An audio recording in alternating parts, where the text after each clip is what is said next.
And we need that. Otherwise, we can't withstand the ups and downs of an energy economy. And in fact, this is a productive energy state. In the last quarter of 2023, we had incredible, more than a 2% growth in our GDP. We're seeing inbound traffic like we've never seen before. We're in the top 10 states in the country for people moving here and the workforce. So I feel good about boasting those numbers. What else is sustainable about a growing economy? A tax base that makes sense. Since 2019, we've reduced tax liabilities and created tax incentives and supports well over $1 billion since 2019. And if you add rebates, which has been money into people's pockets, which we've done every year, but the legislature's been very supportive when we see inflation not moving the ways that we want it. We want to make sure that as we're investing in businesses, that individuals get to feel a little bit that too. Well more than $1 billion in money directly in the hands of New Mexicans. And again, you can't do any of that if you don't have an economy that's moving. I want to shift a bit to building. Now, I just left the grand opening of Station 39, which is the brand new fire station at San Diego Pueblo, which is a really effective both state, federal, local government partnership, leveraging talent, personnel, and resources. That's the leadership. Here's what I love about this project.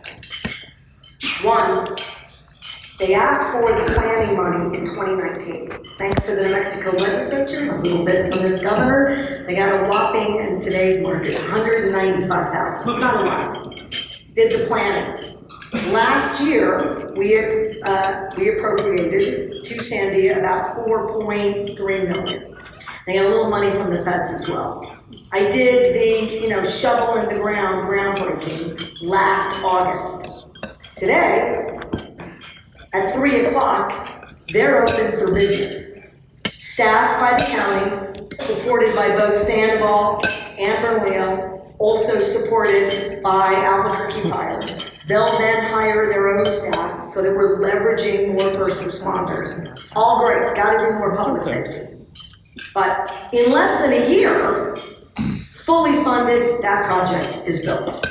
Proving that we have some workforce, we got some challenges, but it is there.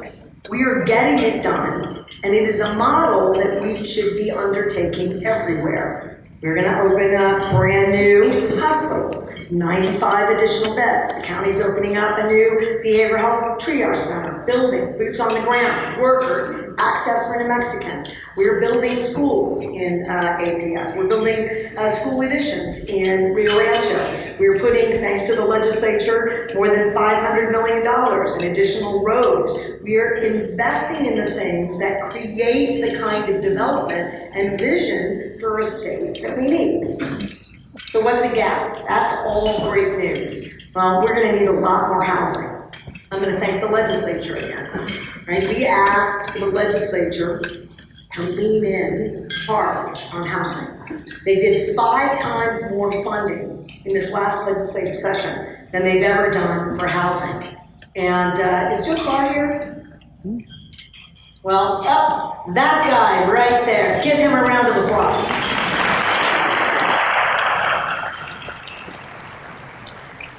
Using the Opportunity Enterprise Fund and other vehicles, we are thinking out of the box about making sure that workforce housing gets built. We need about 32,000 units. I'd like to tell you that we'll do shovels in the ground and ribbon cutting for 32,000 houses and using programs at the Mortgage Finance Authority to make sure that people can afford mortgages, looking at any number of loans and grants to them and to developers to make sure that we are building and developing workforce housing all around the state. Smart idea. I'm also, because it's such a damn good idea, that I'm going to lead for the Western Governors Affordable Housing as the chair. Because states are really struggling, not just New Mexico, every state, given the cost of construction, cost of labor, and then just figuring out where housing goes and whether or not the population that you need in that workforce housing is going to be able to afford that housing. And can you do a trajectory for them It sends them, stabilizes their home equity investments for the lives of their own families, which America is not doing anymore. New Mexico turned the corner here, and I want the entire Western governors, bipartisan, to do the very same. In New Mexico, because of the advice and the leadership of men and women in this room who are on the Housing Council, giving us advice about the strategies, the legislature, you give this legislature bipartisan, an effective strategy that makes a difference for the Mexican, and I'm going to tell you that bill gets upstairs today. And I will tell you that is not going on in a whole lot of other states. Now, these guys will tell you that we're not always on the same page. And you know that I may not always be on the same page with any number of issues in this room. But debating those issues and strategizing using these ideas create real results. And I'm incredibly proud of that. A couple more just economic highlights. There are many. We are one of the only states moving families out of poverty. We have some of the highest wage growth in America. These are the foundational elements that create the kind of economy we're not going to be panicked about tomorrow morning. It creates certainty. It creates predictability.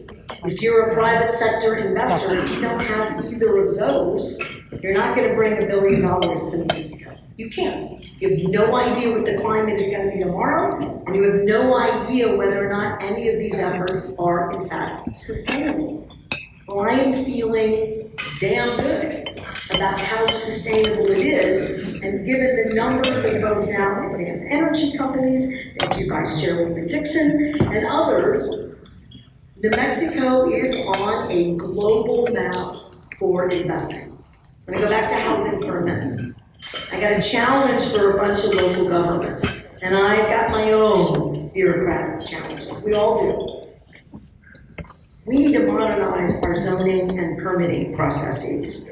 And while you help me get local government to do that, you know who has millions and millions and millions? 9 million acres, surface acres, about 15 million in mining acres. You know who owns a lot of state land? I mean, a lot of land in the state of New Mexico. I gave it away. Danny had no idea. Danny Schlegel, my chief of staff, until I said it was us. So now you can just guess it and everybody like, go Dan. All right, so you got 9 million easy acres. Not all of it's got the right infrastructure. Although I did talk about a state with billions of dollars in infrastructure. Maybe I didn't. Don't do that. The last 5 years, it's about $1 billion a year, and this year with the geo bonds, it's about $2 billion a year. $2 billion. Imagine the power of the state to demonstrate that you can have fair, safe, good environmental standards, but you can get a building from start to finish up in a year. Or even better, a fire station in 8.5 months. Well, you know who can do that? The state can do that. Sometimes a race to the top creates exactly that, a lot of winners. And what we ought to be doing is creating a bigger and bolder ecosystem that does just that. So it's easy to talk about the economy. And in fact, you should know, I boast about it everywhere, and we should. We should all be very proud of the part we all play in making sure that we have the strongest economic effort in generations in the state. Does that mean that everything in the state of New Mexico is hunky-dory and requires no more work by any of us? I don't think so. And so I'm going to go to a tougher subject, and it's a call to action. I have long believed that New Mexico suffers from a pretty significant public safety set of challenges. Now, I can tell you that when you look at the evidence and states look at their public safety and crime stats, try to dig in deep, and most of it is related to access to healthcare, poverty, childhood trauma, right? The kind of educational supports that you have. And I'm going to guess that there's not a person in this room that doesn't look at that evidence and agree that those evidentiary factors play incredible roles in whether or not you have public safety challenges. And in a state that's long had generational poverty, and while we're moving in the right direction, still does. I got a thank you note from an 11-year-old yesterday, whose first bike came from a fundraiser in an Easter event at the residence. You know, it meant a lot to me, but it hurts my feelings. You can hear that in my voice. We have so many kids that if you aren't doing those investments and you don't pay for those internships and scholarships and you don't provide the state support, and many of my friends and colleagues here give us money and benefits so that we can buy bikes for 300 foster kids, they wouldn't get one. And I'm actually going to digress a bit further. We did an Easter egg roll event last year and my husband lost his mind, and he should have. He's a very good judge when I'm not quite, hitting that ball out of the park. And we did lots of stuff for kids and families, and then we raffled some big gifts. And one of the big gifts we raffled was a bike. And the child who got the bike was a twin. So now I've got one bike for twins. And my husband lectured me and told me, bad job. And got in the car and went and got a bunch of bikes and got into as many kids that were still at the house. Good husband, bad governor. Today, every child who comes does a bike rodeo. They get fitted for helmets and pads. You know exactly what size bike they need. You know exactly what kind of bike. And then those bikes get delivered in literally a couple of days or a week to every single foster family that shows up at that Easter event. So thank you, man, Corbett. And all the bikes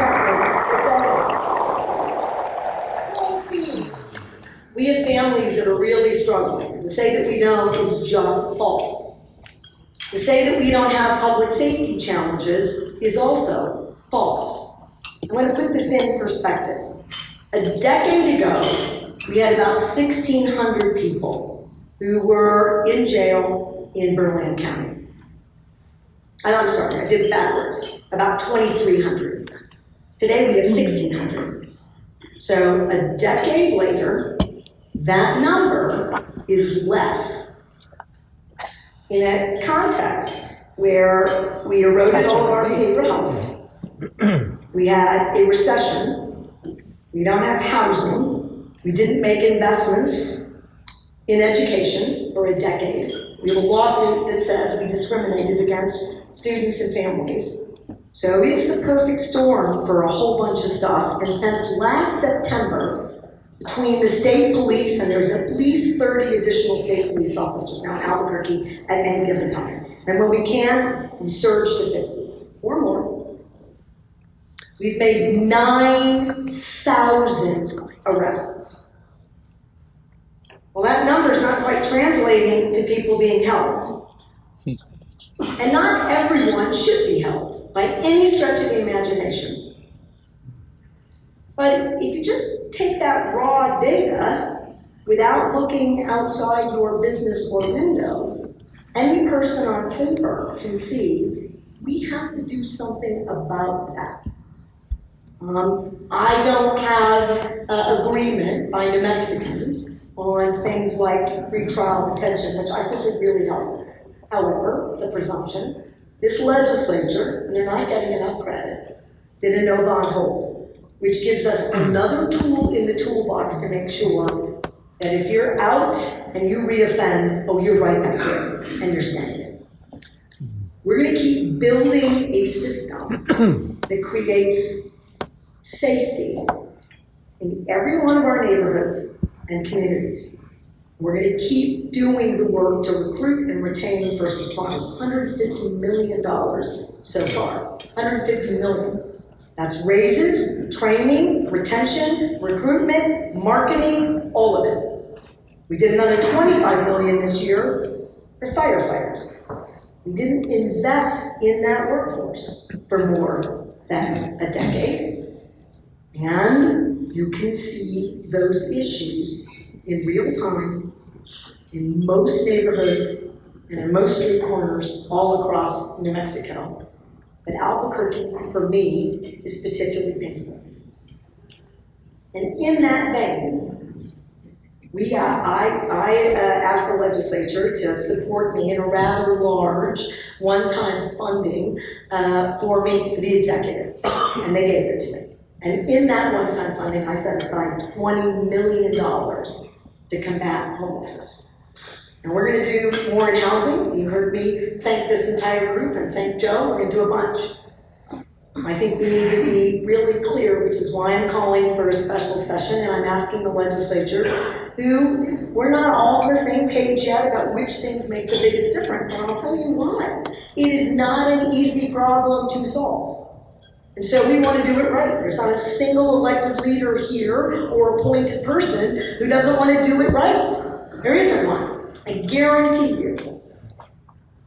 But really doing the work, I think, requires more tools in the toolbox. So an easy way to describe it for me is, in the criminal side, you've got competency issues, people coming in and getting arrested for drug abuse and misdemeanors and high-risk activities on the streets over and over and over again. And at some point, people don't even respond to those calls anymore. Criminal competency statute means we can hold those folks and give them the treatment they need in the criminal justice system. We have to build out some, we have to build that plane while we fly it. I say we do it. On the other side, we need a civil process. And there is a lot of pressure on the state that we need and we take responsibility for, even though we all take jobs that you get the conditions that you get. Coming in 2019 with no behavioral health system is a pretty big lift. And then having COVID and fires, I would say it's an exponential lift, but we're doing it. And I really want to thank the MCOs who heard me loud and clear, who also have gotten billions of dollars and a lot more money in Medicaid. And they gotta help build this system. It's not just on the electeds in the state of New Mexico, it's on the people on the ground to do the work. They gotta do the work. They gotta pay doctors, they gotta pay professionals, they gotta market them, they gotta hire them, and they gotta bring them here. It has to be a partnership. They're on board. Because if we don't have a way to get people who can't make an effective decision about treatment, and today with fentanyl, you're talking about 90 days. 90 days before you can make a decision, a rational decision about your future. So 3 days, 5 days, 7 days, 28 days, not gonna cut it anywhere, ever. It's different now. Deal with that, really tough issues on those two corners of growing problem. We can provide outpatient assisted treatment and related services to other folks, and much better coordination with a systems design that's strategic instead of a bunch of providers, and they're doing as much as they can. We're serving basically the same 100 people over and over and over again. And while we do that, this problem just grows. I say enough is enough. I say it's unacceptable, it's not fair to those humans who need us, and it's not fair to everyone else who lives and loves this state. And I'm guessing that this is a group that lives and loves this state. We can do better here.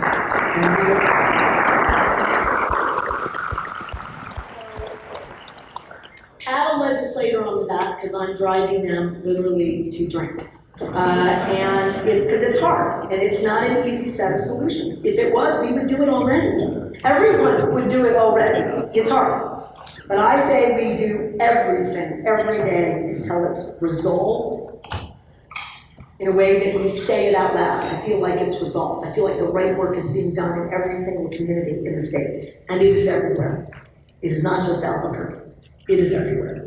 And I think if you just declare that it will not be the status quo, that in fact we can expect better results. So I'm here declaring again that the status quo, at least for me, it seems to me for most people here, is unacceptable. if you agree and you have ideas, we want to hear from you. And I know that the legislature is also inviting folks, and I will say we have the chairman of Senate Judiciary who's really been effective at doing courts and corrections work, and so has Chairwoman Chandler, and they're doing the community work to hear from you. So you have incredible opportunities to share your wisdom and ideas, and the state will do the same.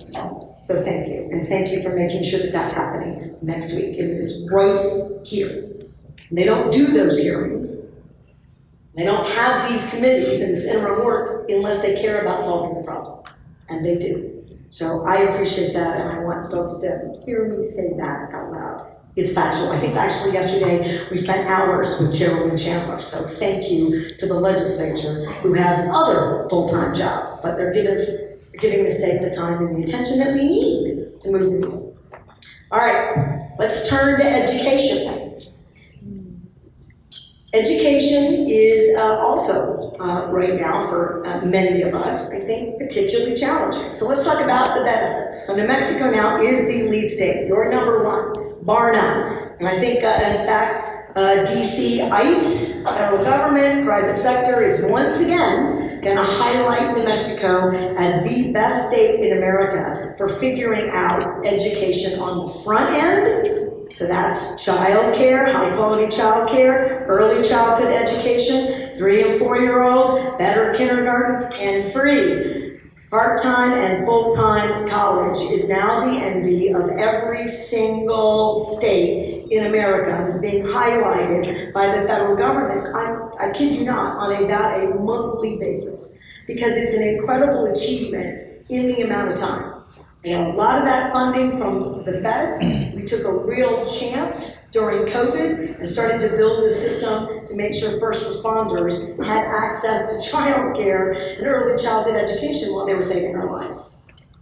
Powerful, but it leapfrogged our ability to be faster and have higher quality. We're not where we ought to be, but we are really close. And we're second in the nation for college enrollment and first in the nation for first-time college enrollment. And we're talking about tens of thousands, 50,000 students in New Mexico are doing trades, apprenticeships, colleges, part-time, full-time, 2-year, 4-year, 1-year certificates. They're getting the skills and the education they need, both, in real time in the state. And for the schools that are doing more CTE and have built new CTE, the campus in Rio Rancho, amazing. Campus in Hobbs, amazing. And I could talk about more. There are many, and they're doing the work. We're doing even mobile efforts so that we're moving these skills and introductions to students all across the state. It's happening,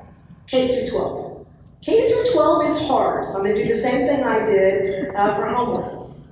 No, we're not. If it was easy, we would do it already. It isn't so easy, all right? The legislature, again, moonshot investment, billions of dollars in education, incredible investments in educators. They deserve it. In America, people don't want to be educators anymore. That's a big problem. Right? We have to create an environment where they're successful and they're supported. But by the same token, I've got kiddos who aren't going to school. And our absentee rate, and even though our graduation rates are either stable or up, I would submit to you, these are students who aren't ready for life skills training or college. And that in and of itself is another huge challenge, because what does it do? It creates risk. We already have too much risk. And it's unfair to those young people. So let's turn it around. What's the number one thing? Infrastructure, training, support your educators, give them the raises and dignity in the workforce that they need. Literacy. What's the most illiterate country for an industrialized country in the world? The US. Do you know that every other country uses the evidence for reading that was developed in the United States, except for the United States? And you want to know one of the last states to use the science of reading? New Mexico. Well, that's outrageous. We're not doing that anymore. Colleges must teach the science of reading to every educational student, and that's happening today. The state of New Mexico has retrained nearly 100%. Danny, you might have to shout out. He's gone. He left. Did I bore him? That takes a lot, Dan. Where are you going? You're going to get dessert. Are you bored, Dan? He's heard this all before. Okay. He's never going to go with me to another speech or lunch as long as I live. We've retrained every kindergarten through 4th grade educator. We're going to keep doing that until we get all the way through high school. Thank you to the legislature. I asked for a pretty robust investment in literacy. Senator Gonzalez, thank you for your leadership and education. Thank you for never saying no, and thank you for being really clear that this was going to be laborious and hard. Our Literacy Institute work, we're going to tutor 10,000 New Mexico kids this summer. And I can tell you that that work is paying off. You know where our proficiency rates are rising? In literacy. I don't think 5% in many of the schools. So congratulations to Las Cruces and Gadsden and several of the schools in APS and Milwaukee. Some debate about the 27, but the kids they tested had a 27% increase. They do extended learning and the science brain. Those two things combined work. And when you can read, guess what? You can do math.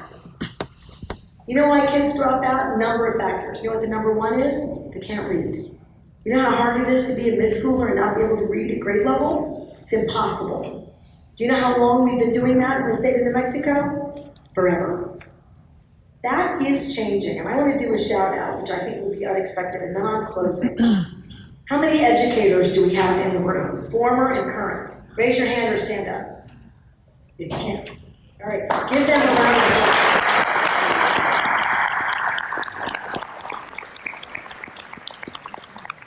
Working this summer on the Literacy Institute. The science of reading training is laborious. And now it is hard. changing. It is really hard. And it is even harder to get it into the classroom and sustain it while you're meeting all the other needs of your students. So this notion that we should be able to turn it on a dime, I want more. I've been very vocal about wanting it to go faster. I think it's really powerful for you to be armed with this knowledge. It's powerful for me. It is hard. It is turning decades where we did it one way, on its head. It is really hard. And for all of these educators who had to do dual work, kids in the classroom and learn the science of reading over the last couple of years, it's been a mountain of effort. And they don't get thanked enough. And the last issue, the schools that have more time in the classroom have better results. Now, I didn't win 180 days. I'm going to keep fighting for it. I have a call to action to New Mexicans. APS is already there. Gadsden, already there. Las Cruces, already there. Milwaukee, already there. Any rural schools can do waivers. They have to do that now. They have to ask for a waiver to be at 4-day. Always have. We grant those waivers. More time in the classroom means better results. That is the standard bearer for the country, should be the standard bearer here. Here's the fact. Which is great. Most schools in the country are at least 180 days. I want to thank the superintendent here at APS, who didn't need me to pass a law or a Talk to rule, teachers and see what they say. and the teachers here who supported that superintendent and the school board. Because by golly, they're changing their calendar and they're getting it done. So give them a round of applause. Because they're focusing on students.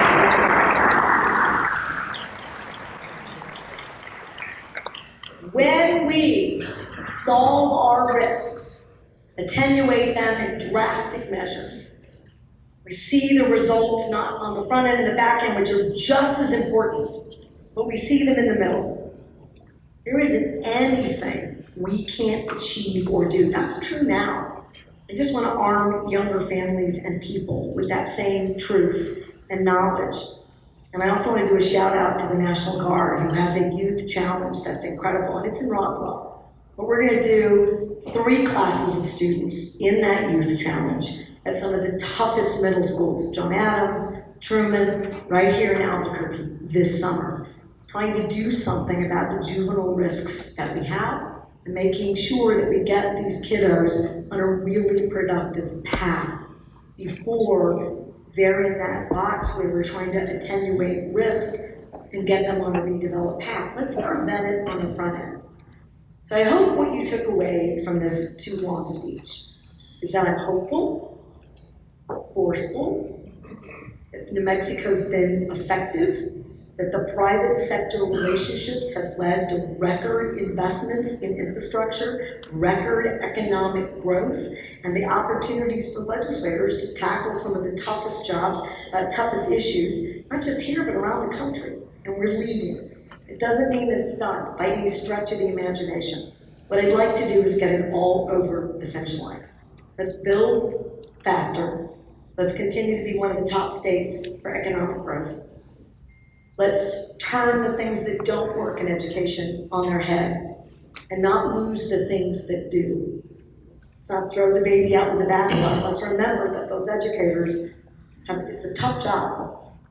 I don't forget that. And to the men and women who are first responders, you're working together in more and meaningful ways. 9,000 arrests is not insignificant.